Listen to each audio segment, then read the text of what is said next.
បនអុំទុកមួយឆ្នាំគឺមានតែម្ដងស្រស់នួនល្អបនធំខ្មែរពិតសំព្រះព្រះបងបុកនឹងលងប្រទេសគ្រប់គ្នាតែទៅវត្តនេះសពនឹងចិត្តសុខសុខសួស្ដីបនអុំទុកគឺនឹងដល់ដល់តាជើងជើសាបងតបថ្លាថ្លៃខំច្បាំងយកឈ្នះជាទូអបឡាំងព្រមានទឹកដីមនសជាស្នាដៃជាខ្មែរប្រុសស្រីចងចាំជានិច្ចឈាមលោកគឺឈាមពេជ្រជាតិខ្មែរមិនភ្លេចលោកឡើយយើងត្រូវរក្សាវប្បធម៌ប្រពៃណី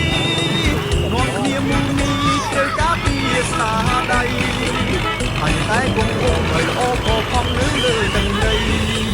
ឲ្យនៅតែគង់ហើយក៏ល្អផផង់នៅលើទឹកដីទាំងចុះទាំងស្រីជោគមានជ័យរស់ដល់សេកសា